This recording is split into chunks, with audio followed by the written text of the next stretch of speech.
Elle a dit de dire que c'est un docteur. Amen. Et lorsqu'il parle, c'est avec profondeur. Et ce soir, il a un message pour toi. Aide-moi à recevoir les pasteurs David Bocam alors que nous avons des acclamants pour la gloire de Dieu. Nous sommes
devant ton peuple afin d'annoncer ta parole, ô Dieu.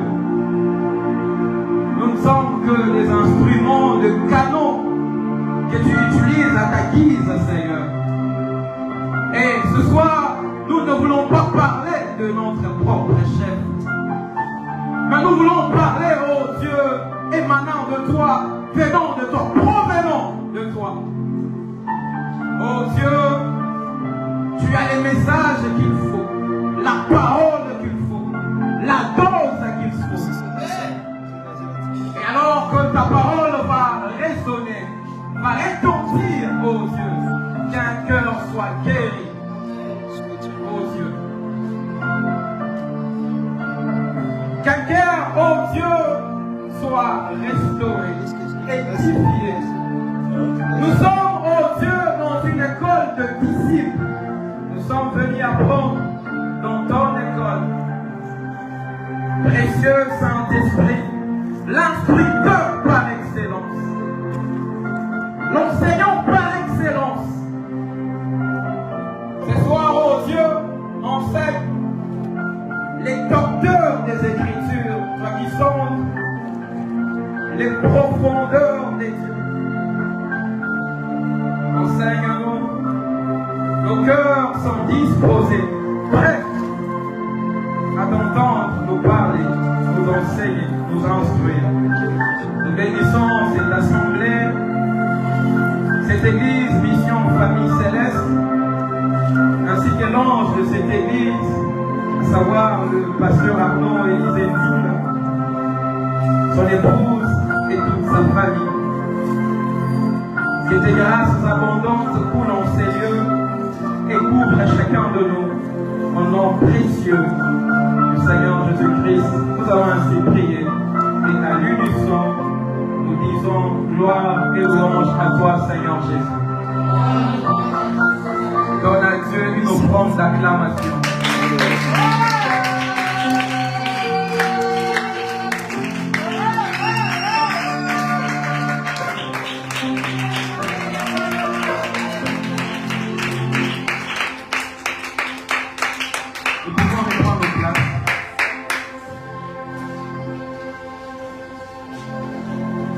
Très content de me tenir devant nous ce soir, à la fois très content mais aussi très effrayé, puisque c'est toujours une lourde responsabilité que de se tenir en devant comme ça et de s'adresser aux saints que nous sommes. C'est un privilège que le Seigneur nous accorde, mais aussi une lourde responsabilité que nous lui demandons et nous lui prions de nous accompagner. Nous sommes dans une semaine baptisée École des disciples. Parce que pendant cette semaine, le Seigneur est en train de nous enseigner par son Esprit Saint. Et les thèmes qui nous a été donné, qui nous réunit ici en ces lieux, dit tout simplement quel type de fidèle pour une église locale. Est-ce que tu peux dire à ton voisin et à ta voisine quel type de fidèle pour une église locale? Je pense que c'est une question qui est posée. C'est une interrogation à laquelle nous sommes appelés à répondre. Mais nous pouvons y répondre sans la lumière du Saint-Esprit et la lumière des Écritures. Mais cette question, bien-aimés dans le Seigneur, elle est d'actualité. Avec tout ce qui se passe, avec tout ce qui se raconte et tout ce qui se dit, il y a lieu de s'interroger. Quel type de fidèles nous sommes pour cette église locale? Quel type de monde, de croyants pour une église locale? Cette question insinue ou sous-entend quel type de chrétien capable d'influencer dans une église locale? Quel type, quel genre, quelle sorte de croyants, de fidèles qui peuvent impacter, affecter le monde partant d'une assemblée locale. Donc il y a un profil de chrétiens. Et ce profil, c'est le Seigneur qui a prévu ces profils. Et si nous sommes fidèles, membres d'une assemblée locale, et que nous voulons impacter, influencer, secouer les mondes autour de nous, nous devons atteindre ces profils. Nous devons nous rapprocher de ces profils pour que nous soyons efficaces. Est-ce que tu peux dire Amen? Amen. Alors, je vais nous proposer quelques portions de Sainte Écriture qui vont nous permettre d'essayer de comprendre ce qu'il en est par rapport à cette question. Là, je suis dans Luc au chapitre 5. Par respect aux Saintes Écritures, nous pouvons nous tenir debout. Il est question de la parole des dieux. Luc au chapitre 5. Du premier verset au troisième verset, j'ai lu rapidement. Comme Jésus se trouvait auprès du lac de Génézareth et que la foule s'est pressée autour de lui pour entendre la parole des dieux, il vit au bord du lac de barques d'où les pêcheurs étaient descendus pour laver leurs filets.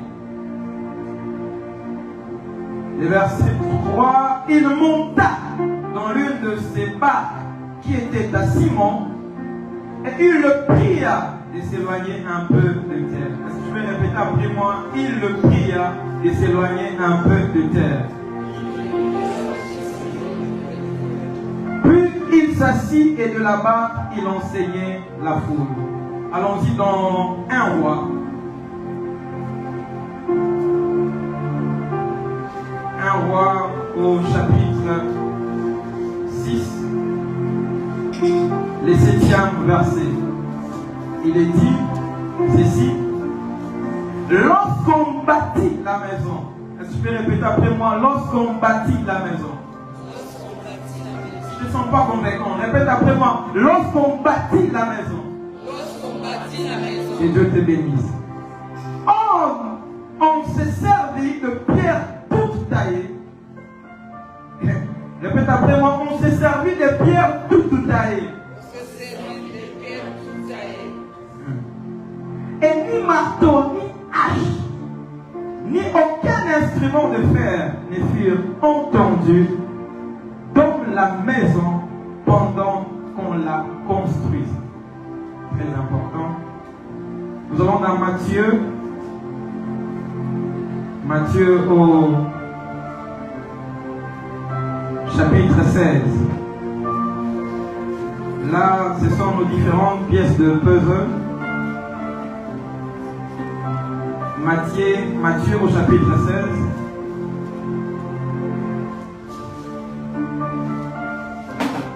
Le 18e verset. Il est écrit, et moi, je t'ai dit que tu es Pierre, et que sur ces rocs, je bâtirai mon église. Est-ce que tu peux répéter après moi? Je bâtirai mon église. Je bâtirai mon église. Donc n'oublie pas, hein, lorsque nous avons lu dans 1 roi, les verbes employés, c'est les verbes bâtir. On nous dit, lorsqu'on bâtit la maison. Est-ce que tu es avec moi? Et même ici dans Matthieu, quand il est question de l'église, pour la première fois, Jésus emploie le même verbe. Je bâtirai mon église et que les portes du séjour des morts ne prévaudront point contre elle. Nous pouvons reprendre nos places en acclamant fortement la parole de Dieu. Alléluia. Dans la dernière portion que nous avons lue, c'est-à-dire dans Matthieu au chapitre 16, les 18e versets, je crois que c'est la première fois qu'il a été fait mention du terme église. Et c'est Jésus qui prononce ces mots. Et là, il est en train de s'adresser à l'un de ses disciples, du nom de Simon Pierre, qui venait de recevoir une révélation extraordinaire sur la personne de Christ. Le contexte, c'est que Jésus, alors qu'il arrive au territoire de Césarée de Philippe, va interroger ses disciples. Et la question qu'il leur posa en ce jour-là portait sur son identité. Il commence en leur disant qu'est-ce que les gens disent de moi? Et les uns et les autres ont parlé en disant, les uns disent que tu es Jérémie, Jean-Baptiste, Élie ou l'un de prophètes. Les autres disent. Et Jésus va personnaliser la question. Il les regarde et il leur dit, et vous, qui dites-vous que je suis? Et face à cette question, et tous étaient abasourdis, perplexes. Mais Simon Pierre saisi, je crois par le Saint-Esprit, va le regarder et lui dire, tu es le Christ, le Fils du Dieu vivant. Et lorsque Jésus a entendu cela, cette vérité, il s'est exclamé. Il dit, tu es erré, Simon, fils de Jonas, parce que ce ne sont pas la chair et les sang qui t'ont révélé cela, mais mon Père qui est dans les cieux. Et comme récompense qu'il donne à Simon, il dit, tu es Pierre, mais sur cette pierre, sur ces rocs, je bâtirai mon église. Donc le terme église est sorti ensuite à une révélation que quelqu'un avait reçue. Donc on ne peut pas comprendre l'église si on n'est pas révélé à propos de l'église. Parce que c'est suite à une révélation que Jésus a prononcé en ces termes. Il dit, je bâtirai mon église et les portes du séjour des morts ne prévaudront point contre elle. Donc je suis en train de comprendre que l'église doit être bâtie. Donc chaque fois qu'il est question de l'église, il est question de la maison de Dieu dans la Bible, les verbes employés, c'est les verbes bâtir. Je suis en train d'y aller lentement. Je voudrais que tu m'accordes une attention soutenue. Quel type de fidèles, de croyants pour une église locale? Qu'est-ce qu'une église locale? D'abord, qu'est-ce qu'une église? Quand vous scrutez les Écritures, vous allez dans les textes originaux. Vous comprendrez que les termes que l'on a traduits en français par église, c'est du grec ecclésia. Est-ce que je parle à quelqu'un? Et ecclésia signifie tout simplement une assemblée. Et basiquement, primitivement parlant, ces concepts ecclésia avaient une connotation politique.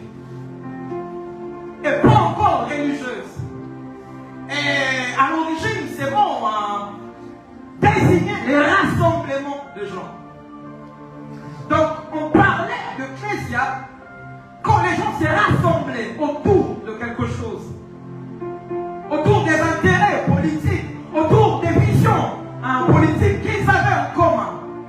Voyez-vous? Donc ça avait d'abord une connotation profane. Voyez-vous? Et à l'origine, ce terme ne s'appliquait pas tellement aux individus qui s'est rassemblés, mais au fait qu'ils s'est rassemblés, au rassemblement. Donc on ne pouvait pas parler d'ecclésia s'il n'y avait pas un rassemblement. Donc chacun pouvait rester chez soi, on ne parlerait pas d'ecclésia. Mais c'est quand il y avait rassemblement qu'on en parlait. Et quand Jésus vient et dit, je bâtirai mon église. Je bâtirai mon église. Et l'église dont Christ est en train de parler, c'est son corps. Donc, la première compréhension qu'on peut avoir de l'église, c'est que l'église est le corps de Christ. Est-ce que je parle à quelqu'un? L'église est le corps de Christ. Si vous lisez dans Éphésiens au chapitre 1er,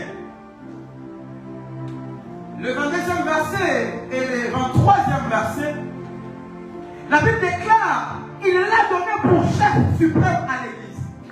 C'est-à-dire le Père a donné Christ pour chef à l'église. Et l'église dont on est en train de parler ici, c'est son corps. Les corps mystiques de Christ. Est-ce que je parle à quelqu'un? Et toujours dans les Saintes Écritures, toujours dans Éphésiens, mon chapitre 4, le 4e verset, la Bible déclare qu'il y a un seul corps. Donc tous, tels que nous sommes là, nous sommes membres d'un seul corps. Mais quelle est la condition sine qua non pour être membre de ce corps? Dès lors que vous donnez votre vie à Jésus, vous le recevez comme votre Seigneur et Sauveur. Vous croyez à l'œuvre qu'il a accomplie sur la croix. Dès cet instant-là, le Saint-Esprit vous incorpore dans le corps. Est-ce que je parle à quelqu'un? C'est le baptême du Saint-Esprit qui vous fait membre du corps de Christ. Donc c'est cette église-là qui est composée de tous ceux qui sont nés de nouveau, tous ceux qui sont régénérés, et tous les croyants de tous les temps et de tous les lieux. Cette église, c'est le corps de Christ. Ça s'appelle aussi l'église universelle. Est-ce que je parle à quelqu'un? Mais il y a une autre connotation, une autre expression de l'église. Et c'est ça, le focus de ce soir. L'église locale. Qu'est-ce qu'on appelle église locale? L'église locale, ce terme est beaucoup plus employé pour désigner une assemblée de croyants qui se réunissent régulièrement en un lieu déterminé. C'est quand on parle d'une église locale, on parle d'une assemblée de croyants, de chrétiens, on suppose que ce sont des chrétiens. Est-ce que je parle à quelqu'un? Qui se réunissent à un endroit précis, localisable. Un endroit que l'on peut localiser dans l'espace et dans les temps. Et c'est de cette église que nous sommes en train de parler. Parce qu'à la base, cette église est composée des nés de nouveau. Membres du corps de Christ, du corps mystique de Christ. Mais appelés à se réunir géographiquement parlant dans une assemblée, dans une adresse quelconque afin de croître. Est-ce que je parle à quelqu'un? Si vous lisez dans 1 Corinthiens au chapitre 1er, le 2e verset, l'apôtre Paul parle de l'église de Corinthe. Là, il ne fait pas mention de l'église corps de Christ, mais il fait mention de l'église locale. C'était l'église de Corinthe. Comme on peut parler de cette église. Donc, quand nous sommes membres, nous sommes attachés au corps de Christ. Nous sommes appelés à croître, mais dans quel cadre? Dans une assemblée locale. Donc, l'église locale a reçu mandat de nous amener à croître. Parce que quand nous réunissons, il y a la communion fraternelle, il y a la fraction du pain, il y a les enseignements qui nous amènent à la maturation et à la maturité afin d'atteindre la stature parfaite de Christ. Donc tu ne peux pas être un chrétien, membre du corps de Christ, ne pas être membre d'une assemblée locale. Le fait d'être membre du corps de Christ ne t'exonère pas, ne te dispense pas du fait d'être membre d'une assemblée locale. Parce qu'être membre du corps de Christ ne suffit pas. Voyez-vous, il y a un travail de perfection qui doit être réalisé. Il y a un travail d'édification, mais ce travail ne se réalise pas dans le corps, mais c'est dans l'assemblée locale. Et là, nous sommes exposés aux talents, aux dons des uns et des autres. Nous nous équipons et c'est comme ça que nous grandissons. Donc, tout chrétien, tout enfant de Dieu est appelé à être membre d'une église locale. Est-ce que tu peux dire amen? Amen. Donc, c'est très important.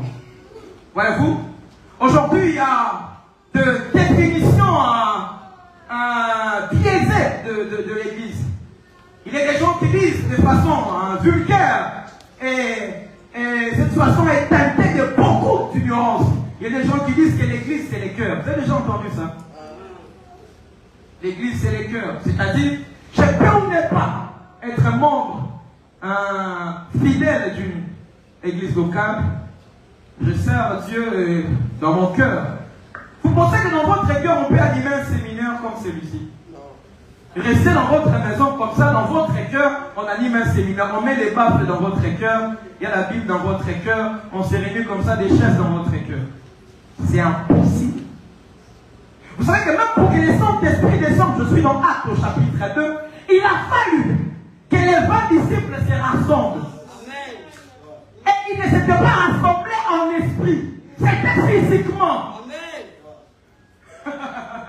C'est pas chacun dans sa maison, nous communions en esprit. Il y a des choses que nous pouvons avoir en communion en esprit, mais il y a des choses qui demandent impérativement que la communion soit physique. Donc la communion en esprit ne suffit pas pour l'obtention de certaines choses. Il faut communier ensemble. Voilà pourquoi même le psalmiste, ayant compris cette vérité, il a dit voici qu'il est doux, qu'il est agréable pour de vrai, de faire quoi? De demeurer ensemble. Car c'est là que Dieu fait quoi? Répond l'huile.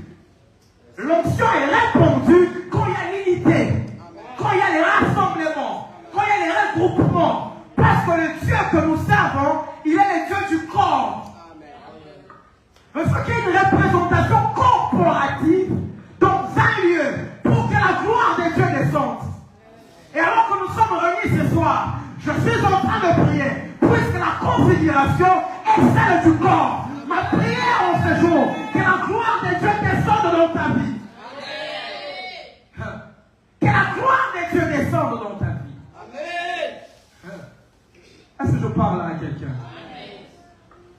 Donc, l'église locale, c'est cette assemblée qui a une adresse physique, qui est en un lieu déterminé où les saints se réunissent. Mais il y a des problèmes aujourd'hui. C'est ça même la raison d'être de cette thématique. Quel type de fidèle pour une église locale? Aujourd'hui, dans l'église locale, on se rend compte que la composition est biaisée. La composition est infiltrée. Au lieu d'avoir de fidèles, au lieu d'avoir de membres, on a des gens qu'on a du mal à qualifier. Et c'est ça tout le problème, et avec tous les mots que nous connaissons, qui se commettent. D'où la nécessité d'établir un profil. Est-ce que je parle à quelqu'un? La condition pour entrer ici n'est pas définie à l'entrée. C'est-à-dire que tu peux entrer comme tu es, comme tu veux. Mais dès que tu entres, il y a des conditions là maintenant qui sont définies. Tu ne m'as pas compris. Lorsque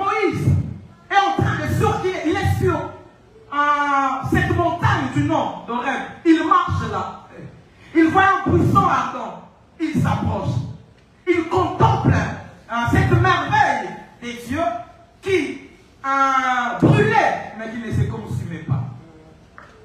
Mais puisqu'il s'approche, la foi part, enlève tes sandales. C'est-à-dire dans une église locale, tu peux venir comme tu es. Tu peux t'amener tel que tu es. Il n'y a pas de problème. Mais dès que tu arrives, il y a une voix qui retentit et qui te dit enlève tes sandales.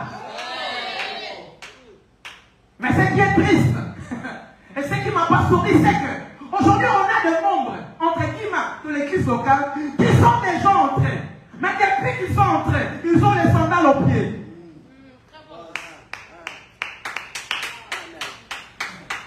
Pour la nécessité de cette interrogation. Voyez-vous, quel type de fidèle? L'église, c'est la maison des dieux. Ce n'est pas la maison du pasteur Arnaud. Voyez-vous, il n'est pas avec vous ici. Il œuvre ailleurs. Pour vous dire que l'église, ce n'est pas sa maison. C'est la maison des dieux. Les lois qui régissent l'église ne viennent pas d'un pasteur. Les lois qui régissent l'église viennent du maître de l'église, de la tête. C'est lui qui a établi les lois. Il dit à Moïse, enlève tes sandales, car les lieux sur lesquels tu te tiens est une terre sainte. Mais je ne les savais pas. Il n'y a pas de problème. Je t'ai permis d'entrer tout en étant ignorant. Mais quand tu arrives ici, il y a interdiction de demeurer ignorant. Tu peux venir avec ton ignorance. Mais dès que tu es ici, il y a la lumière de la parole. Il y a la connaissance de la parole qui ne te permet pas à garder tes sandales. Mais pourquoi tu gardes tes sandales? C'est ça le problème. Voilà pourquoi les païens nous insultent. Ils nous injurient. On a du mal à gagner les quartiers. On a du mal à gagner nos condisciples à l'école. À les gagner en Christ. Parce que nous sommes ces types de fidèles qui ont refusé de s'adapter, de se rapprocher du profil. Il y a un profil. Quand tu es au buisson ardent, tes sandales sont ôtées.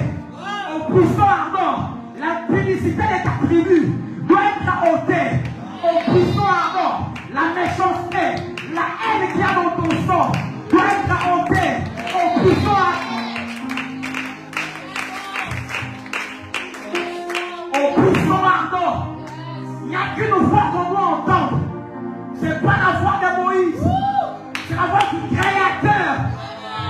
Chaque fois que vous venez ici et que le pasteur Arnaud vous parle, ce n'est pas lui qui vous parle, c'est le Créateur qui vous parle. C'est ça mon nom de Moïse, capable d'ôter les sandales. Dès lors que nous apprenons que les lieux particuliers, ce n'est pas ma maison. Aujourd'hui, nous avons ce type de chrétiens, ce type de fidèles. Ils se livrent à la publicité, mais ils viennent tenir le micro. Ils se livrent à la publicité. Il vient jouer au clavier. Il corrompt. Il fait tout ce qu'il veut. Elle avorte. Mais elle vient. Elle veut avoir une place. Voilà pourquoi l'église locale est étouffée. Même l'expression de l'homme a un problème. D'où la nécessité de revenir au profil. D'où la nécessité d'apprendre à ce que Dieu dit de son église. Il reviendra prendre son église. Mais c'est une église propre. Il est à la porte. Il frappe. Il est plus loin. Tous les signaux sont là. Église du Seigneur, réveillons-nous. Nous sommes ici pour croître. Nous sommes ici pour grandir. En écoutant la parole, en nous exposant au ministère, qu'on fait Ephésiens 4, nous amène à la perfection. Je parle à quelqu'un. Tu es certes devenu imparfait, mais tu es obligé d'être parfait ici. Non, je disais, tu es certes devenu imparfait, avec des tares. Mais ici, là où la parole résonne, là où la voix aimée, la voix du Très-Haut, tu es obligé de jeter tes sandales, de jeter tes sandales, de jeter tes sandales. j'ai navigué avec le maître de l'église. Voilà pourquoi mon sous-terme de ce soir est intitulé Les bruits dans l'église. Les bruits dans l'église. Dis à ton voisin, à ta voisine, les bruits dans l'église.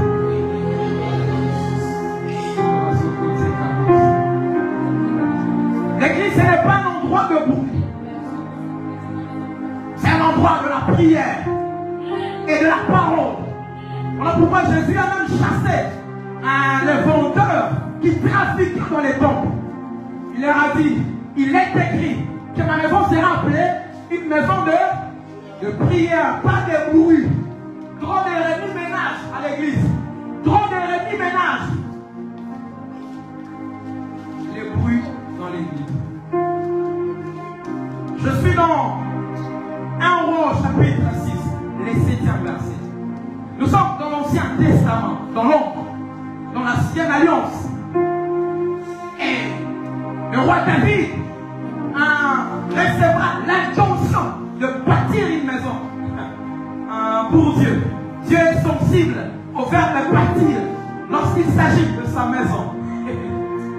Lorsqu'il s'agit de sa maison, il fait attention au verbe qu'on emploie et à celui qui emploie ces verbes. David a dit, je vais te bâtir une maison. Dieu a dit non, tes mains sont remplies de sang. Mais je me pose la question, je suis en train de philosopher. Pourquoi celui qui aime les sons, qui a donné son sang à la croix, n'a pas voulu qu'un homme descend, lui bâtisse la maison? Ça paraît une contradiction, mais il n'en est rien. La parole est claire. David, c'est l'ombre. Et David parfait, c'est Jésus. Comme David est le type de Christ, ce n'est pas à toi de bâtir. Salomon doit bâtir. Mais attends que les David parfaits, les bien-aimés des dieux parfaits, viennent verser son sang sur la croix afin que l'église soit bâtie.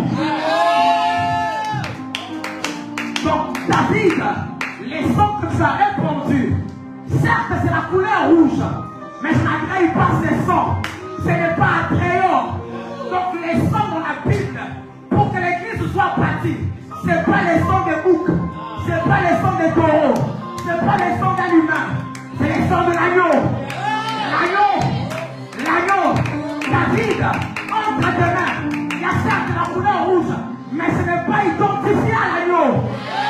Ce n'est pas l'agneau. Ce n'est pas l'agneau. Ne bâtis pas la maison. Attends ton fils. Celui que Martin a appelé fils de David. Est fils de moi. Et quand le fils de David part, il s'adresse aux Juifs. Il leur dit, je détruirai cette maison. Et je les rebâtirai en 3 jours. Ils n'ont pas compris ce que cela voulait dire. Il parlait de son corps. Il parlait de son corps. David a reçu l'intention, mais cela ne lui a pas été permis. C'est Salomon, le pacificateur, celui qui avait des mains pures, des mains exemptes du sang. C'est celui-là qui conjugue le verbe bâtir. Pour bâtir la maison de Dieu, c'est pas n'importe qui. Quelle est la couleur de tes mains? Quelle est la couleur de tes mains? Tu vas servir dans l'église. Tu vas construire l'église d'une manière ou d'une autre, dans un département, à la chorale, au protocole, dans tous les départements possibles. Montre-moi tes mains. Montre-moi tes mains. Si tes mains sont pleines du sang, tu n'es pas le candidat approprié. Le sang, c'est l'image du péché. Celui qui a versé son sang sur la croix, on a dit de lui, maudit est quiconque est pendu au bois. Et puis il n'est pas devenu pécheur, il s'est fait pécher. Est-ce que je parle à quelqu'un? Donc c'est Salomon qui va bâtir la maison. David prépare, Salomon bâtit. David, c'est le type de Christ. Il a dit à Pierre, sur ces rocs, je bâtirai. Mais Christ n'a pas bâti. Il monte.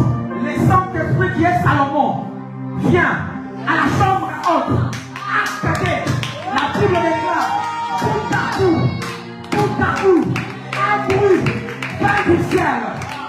Donc, le Saint-Esprit, c'est l'équipe de Salomon.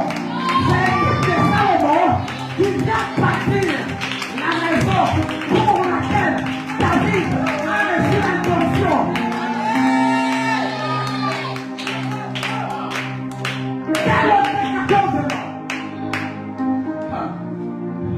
Salomon va bâtir.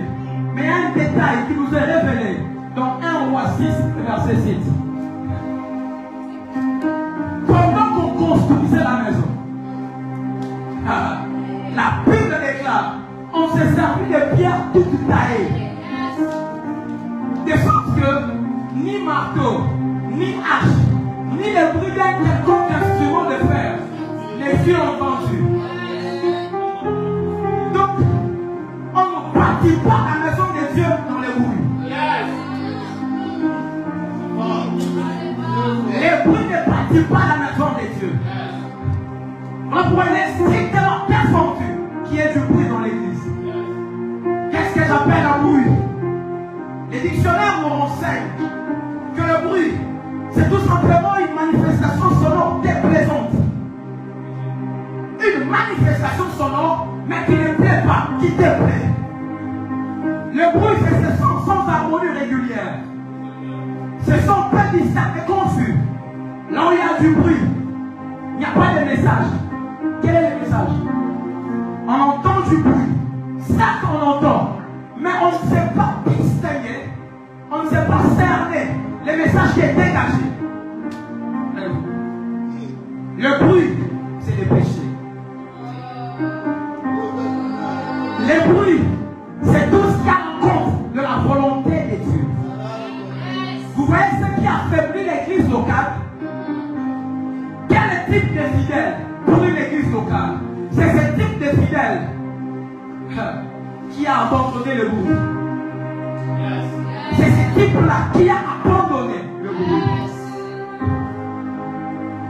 Trop de bruit dans la maison de Dieu. Il y a le bruit de la jalousie dans la maison de Dieu. Il y a le bruit de l'envie. Quand il y a quelqu'un qui monte, il y a du bruit autour de lui.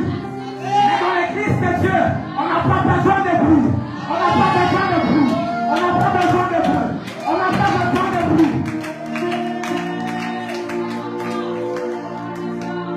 Le bruit fait des fois à l'église. Pourquoi la Bible dit, pendant qu'on bâtissait la maison, pendant qu'on la construisait, le bruit ne fut pas entendu. Si je veux me rassurer que la maison est en train d'être bâtie, je ne dois pas entendre le bruit. Si j'entends le bruit, c'est qu'il y a un problème. Il y a un problème dans cet édifice-là, dans cette construction-là. Il y a un problème. Et des fois, les bruits, ce sont de plaintes. Combien de chrétiens plaintifs? Nos églises locales sont remplies de croyants, de fidèles qui se plaignent à tout moment. Pasteur, tu avais dit, mais depuis que j'attends, est-ce que c'est pas le pasteur qui a dit? Tu vas avoir un problème de croissance. Ce n'est pas le pasteur qui dit, c'est Dieu qui parle au travers du pasteur. Toi reçois et comporte-toi conséquemment. L'église locale d'aujourd'hui est remplie de chrétiens qui prennent des pasteurs pour des gourous, pour des féticheurs. Je les consulte quand j'ai un problème. Daddy Arnaud, j'ai un problème. Tu t'en fous de ta vie. Tu peux te prostituer, tu peux forniquer, tu peux faire tout ce que tu veux. Mais c'est quand tu as un problème que tu appelles le pasteur Arnaud. Le pasteur Arnaud n'est pas un gourou. C'est pas un magicien. C'est un serviteur de Dieu. C'est un sacrificateur. Il a les fautes, il a les pectorales, il a l'urine et le toubim. Quand tu t'approches, tu dois te sanctifier. Tu vas être béni du Père. Tu veux recevoir du Père. Vous voulez recevoir de l'ange de l'église que Dieu a établi sur vous. Craignez Dieu.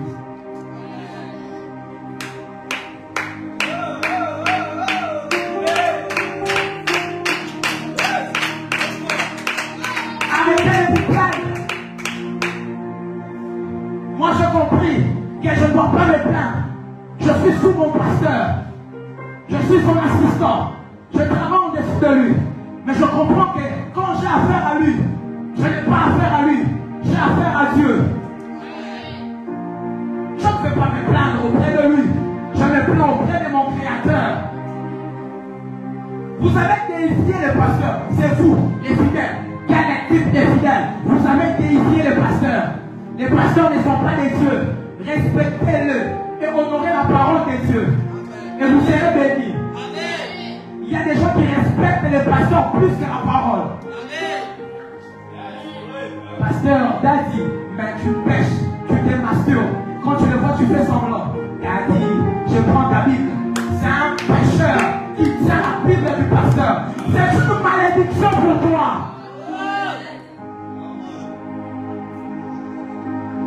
Et on fait que la gloire des Dieu descende. Papa Joël, les bruits nous empêchent d'expérimenter la gloire. Le bruit. Dieu n'habite pas dans une maison qui n'est pas bâtie. C'est quand Salomon a bâti, selon les normes de Dieu, que le Seigneur est descendu. Il a rempli la maison de sa gloire. Vous voulez que cette assemblée soit remplie de la gloire des dieux, à telle enseigne que tous ces quartiers vous soient donnés. Soyez une assemblée bâtie sur les Écritures.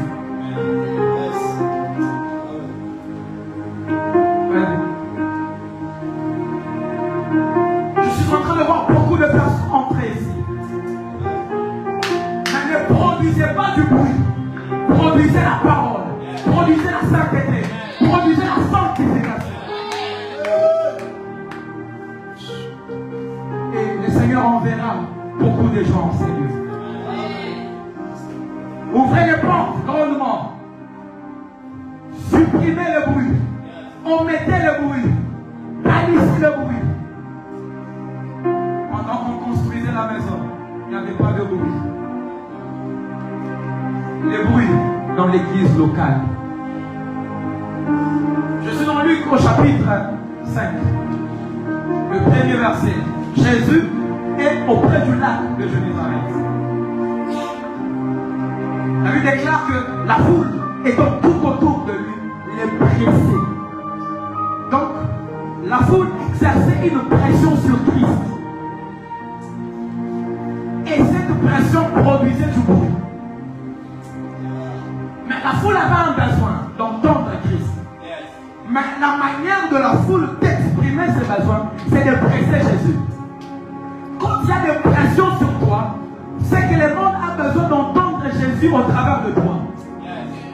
Même certaines pressions sexuelles, certaines pulsions, ces pressions-là, c'est parce que le monde, c'est parce que la nature, c'est parce que ton environnement a besoin de Jésus.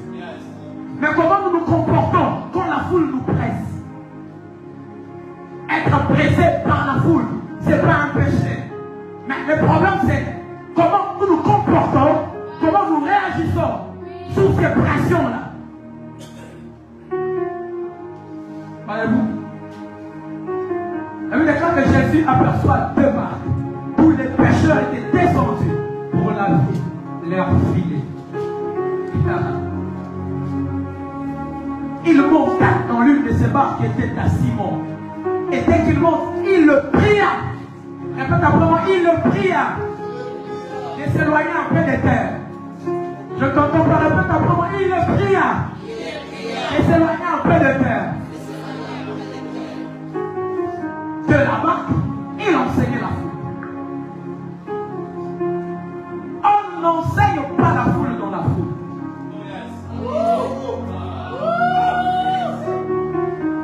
La foule produit du bruit. Et ce bruit-là va t'étouffer. Pour enseigner la foule, il faut sortir de la foule. Celui qui est Dieu, capable de tout, il sort de la foule. Tu es plus que Jésus. Tu sais que ces amis-là te conduisent au mal, mais tu restes avec eux. Chrétien, quel type de fidèle tu es pour ton assemblée locale? Ici, tu pries. Mais ailleurs, tu es dans des combines. Tu es dans des mauvaises associations. Tu es sous les pressions de la foule. Et tu restes là. Tu as décidé de rester là. Jésus est sorti de la foule. Il monte dans la barque. La barque de Simon peut symboliser la vie de Simon. Jésus ne travaille pas dans la foule. Il travaille dans la vie de quelqu'un.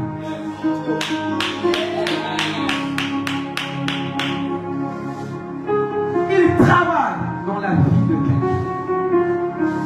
Mais avec le but d'impacter la foule. Si nous sommes cette église locale, c'est que nous sommes ces personnes que Jésus a rachetées, amenées au Seigneur. Et à travers nous, il veut gagner ceux du dehors.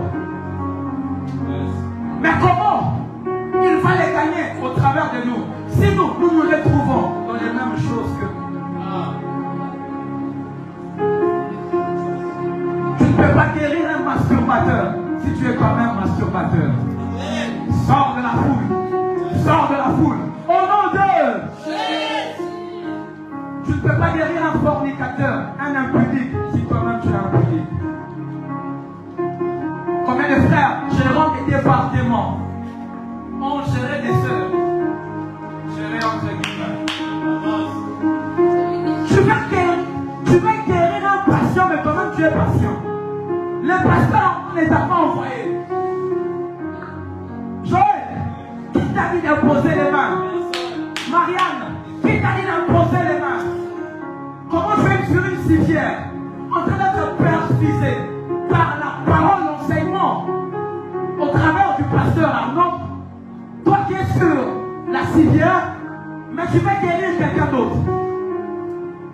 Même la personne que tu reçois pour la cure d'âme a pitié de toi.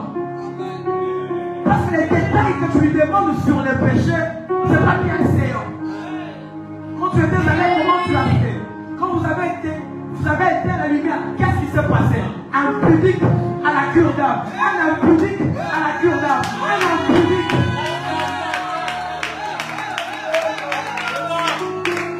Est-ce que le pasteur t'a permis?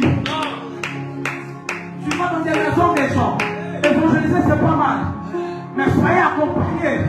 Et que le pasteur vous envoie. Vous partez au nom de qui? Quand vous brisez l'autorité, celui qui a établi l'autorité ne vous accompagne pas. Tu peux gêner et prier. Mais quand tu désobéis à l'autorité, mon pasteur sait que je prêche ici. Tu me suis. L'apôtre Jean-Michel Tchouk, il sait que je prêche ici. Je suis sous quelqu'un. Ton onction, je ne sais pas ton doctorat, ton apostolat, ton évangélique, ton prophétique, ton pastoral ou ta pastorale ne t'exonère pas. Tu respectes l'autorité, de la soumission à l'autorité. Quel type de membre qui ne respecte pas l'autorité ecclésiastique? Mais c'est comme s'il y a des problèmes. Tu boudes les pasteurs. Ils te grondent, tu vas les critiquer. Quel est le type de fidèles? Et les païens nous entendent, nous critiquons nos pasteurs. Et nous voulons gagner les païens. Excusez-moi, nous sommes malades. Je me mets aussi dedans.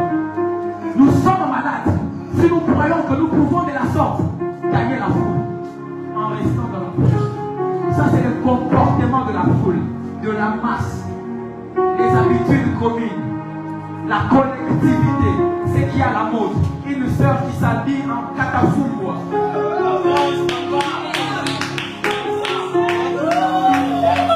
Catafumbiste les sœurs. Catafumbiste. On voit ses cuisses, ses parties érogènes qui excitent les masculins. Et elle vient à l'église, exhibant pas des danses sensuelles, pas des danses comme si on était au lit. Excusez-moi. Purifions l'église. Purifions l'église. Purifions l'église. Purifions l'église.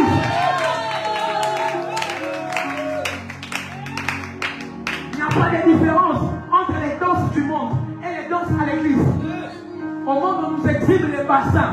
À l'église, on a affaire aux bassins. On fuit les bassins au monde, on retrouve les bassins à l'église.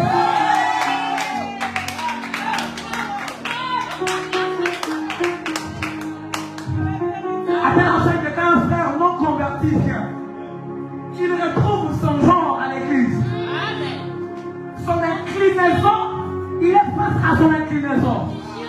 Au lieu qu'il soit en sécurité à l'église, c'est à l'église qu'il est beaucoup plus exposé.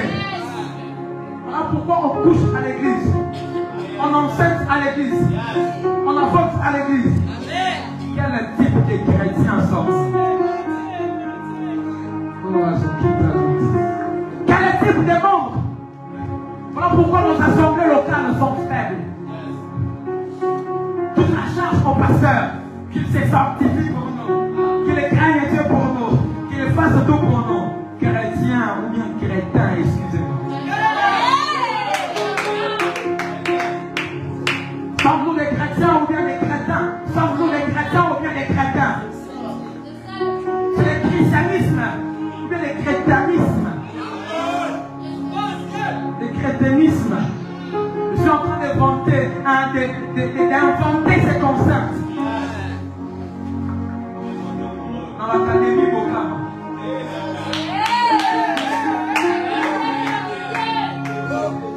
Faculté des langues. Option de recherche. C'est le christianisme ou le crétinisme. Le crétinisme ou le christianisme. On a beaucoup à faire au crétinisme, au christianisme. C'est la main qui t'impose là. C'est la main qui prie pour toi. Dès que tu quittes cette main-là, tu injuries le pasteur.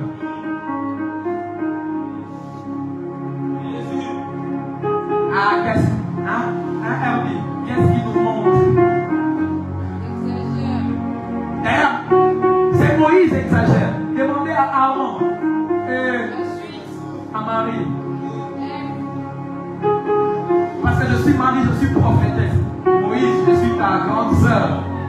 J'étais là quand tu étais dans les berceaux. Au roseau. Sur le fleuve Nil. C'est moi qui surveille. Et dans l'assemblée locale où Moïse est pasteur, Marie s'élève. Moïse, je suis ta grande sœur. Les pasteurs doivent vous respecter. Ils respectent les mamans, les papas, tous les âges. Mais attention, même si le pasteur est moins âgé que vous, il est spirituellement plus âgé que vous. Arrêtez avec vos histoires là. C'est mon petit frère. D'ailleurs, c'est mon cousin. C'est mon fils. C'est ton pasteur. Amen. Moïse était pasteur de Marie. Amen. Pasteur d'Aaron. Entre Aaron et Moïse, qui était l'aîné? Vous hésitez pourquoi? Entre Aaron et Moïse, qui était l'aîné? Aaron. Mais qui a consacré Aaron? Moïse. Amène Aaron dans la tente d'assignation. Mets sur lui les vêtements sacerdotaux. Prie pour lui. On reçoit l'onction. On n'a pas d'âge humain. On n'a pas d'âge biologique. On a l'âge de l'onction. Quel type de fidèle?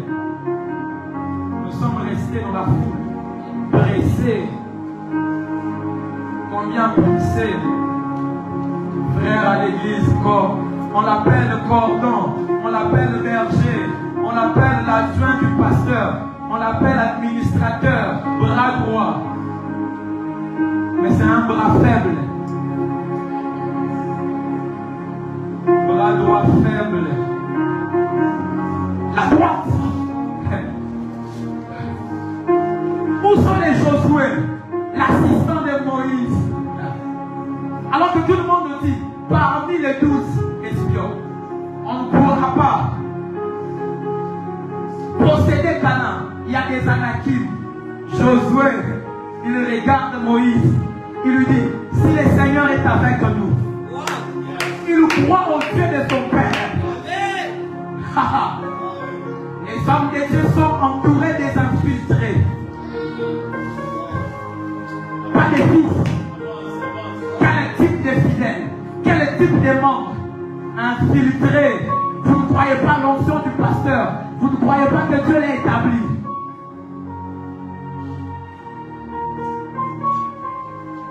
Quand il dit ici, on doit faire telle chose, est-ce que vous la comprenez? C'est quand tu rêves de, je ne sais pas, ton grand-père ou ta grand-mère, tu sursautes à l'eau pasteur, qu'il ne te reçoive pas, qu'il ne décroche pas. Quel type de fidèle pour une église locale? Sommes-nous derrière des fidèles? Est-ce que nous sommes des fidèles déjà? Fidèles. Vous savez, le mot fidèle, c'est que ça signifie. Ça dérive de la fidélité. La fidélité, c'est la constance, la persévérance, l'attachement, l'engagement, l'opiniâtreté, l'abnégation, les dévouements. Tout ça, c'est la fidélité. Voyez-vous, on est aujourd'hui la famille céleste, demain à la main de Dieu, après demain au rocher des âges, après demain on sillonne les églises. Fidèle, quel type de fidèle? Vous mangez, si vous êtes constipé, vous avez la diarrhée spirituelle, vous recevez trop de semences. Je ne dis pas qu'il ne faut pas écouter les autres, mais attention, qui écouter? Un fidèle écoute son pasteur. Je vais exagérer. Un fidèle, il croit au message de son pasteur. Et il ne dit jamais qu'un autre pasteur prêche plus que son pasteur. Vous savez pourquoi on l'appelle pasteur? Théologiquement parlant, des 5 ministères, on attribue les ministères pastoraux à ses doigts qui portent l'anneau. Donc, ça c'est les docteurs, il peut entrer partout. Mais ça c'est les pasteurs, ça c'est l'évangéliste, hein? Les prophètes, l'apôtre, qui peut faire les autres ministères. Mais le pasteur c'est lui, il a l'anneau, l'alliance. C'est-à-dire c'est lui qui vous a épousé. Il est le reflet du véritable époux qui est Christ. Qui vous épouse à un homme, qui vous épouse à son ministère, qui vous épouse à sa mission. Et à un mari, on doit quoi? La fidélité.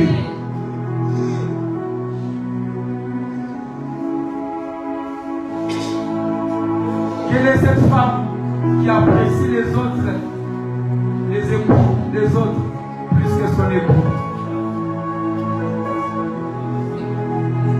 Chrétien. Voilà pourquoi vous ne jouissez pas de cette alliance. Voilà pourquoi Dieu ne vous amène pas loin. Moi, je n'ai jamais cru qu'un pasteur prêche plus que mon pasteur, l'apôtre Jean-Michel Kings. Le jour où vous aurez la grâce de l'entendre, je suis son portrait craché. Que ce soit les styles, les timbres vocaux. J'ai tout pris de lui. J'ai l'idolâtré alors qu'il prêchait depuis que je suis avec lui. J'ai appris à prier en l'écoutant. J'ai appris à prêcher en l'observant, en lui posant des questions. Je suis ce que je suis grâce à lui. Et je reste sous lui parce qu'il est en train de me parfaire. Il en a reçu mandat. Quel type de fidèle. Dès qu'il a un poste, dès qu'il connaît des versets, il corrige même la prédication du pasteur. Un poli. Un poli. Il va faire un clic dehors. Regardez ce que les vieux commencent à prêcher. Regardez, est-ce que c'était ces versets-là? Un enfant poli, quand tu as des questions, viens dans les bureaux du pasteur. Papa, je n'ai pas compris telle chose. Vous pouvez m'éclairer? Parce que j'avais vu aussi ça. La politesse, la sagesse. vous n'êtes pas sage. Voilà pourquoi il y a beaucoup de malédictions et de bénédictions. On ne sait pas respecter les pères. Quel type de fidèles. Ça, ce sont les habitudes de quoi? De la foule qui presse. Sors de la foule. Sors de la foule. Sors de la foule. Au nom de sors de la foule. Pressé par la foule. Les pantalons là-bas, la ceinture est allée là-bas. Pressé, les pressions de la foule. Pressé. La Bible déclare, fouillez l'impudicité, mais résister au diable, il faudra loin de fouiller, résister, résister à l'impudicité, résister à l'impudicité, fouiller, résister à qui? Donc l'impudicité est même plus puissante que le diable. Mais frère, berger, je n'ai qu'autour des sœurs. Des accolades, des touchés, bergers, experts en découverte des zones érogènes.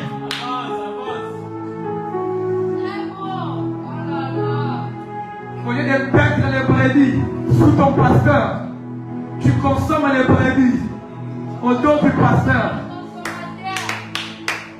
Il dit, non mais l'église doit consommer l'église des principes mondains, des principes païens, des principes sorciers, des principes occultes.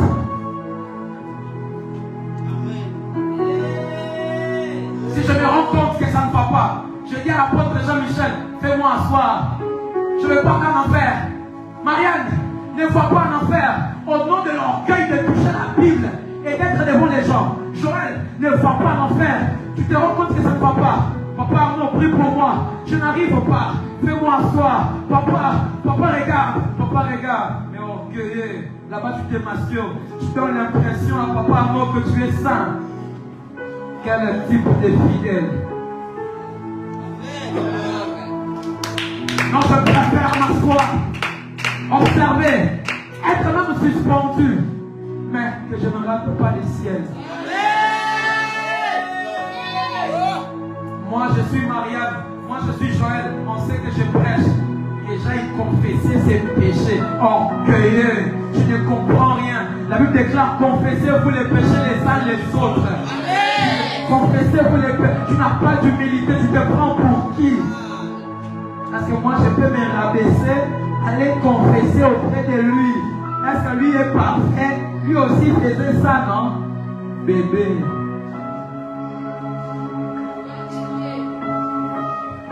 Je vais te ramener auprès de quelqu'un qui faisait ça, mais qui ne fait plus. Celui qui a vaincu peut t'aider à vaincre. Pressé par la foule, les chaussures là-bas. Pressé par la ceinture est partie, il n'y a plus de vérité. La ceinture qui est la vérité au rein, il n'y a plus de ceinture. Les pantalons est pendant.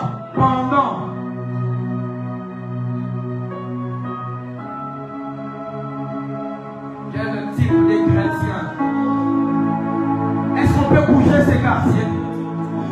Est-ce que même les mamans de ces quartiers peuvent être en train de dire, mais les frères de cette église-là, les sœurs de cette église-là, on dit même la femme qui craint Dieu peut gagner son mari par son comportement. Ta vie est plus loquace que des versets que tu donnes là.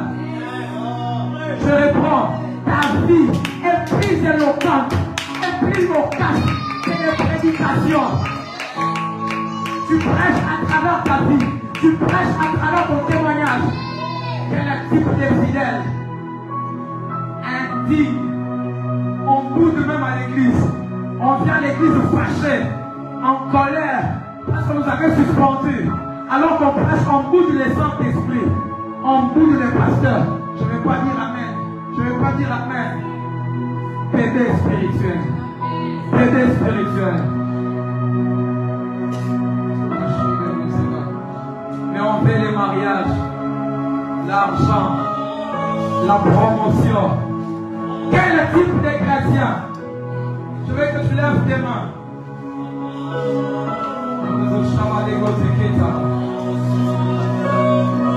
Nous allons continuer les dimanches.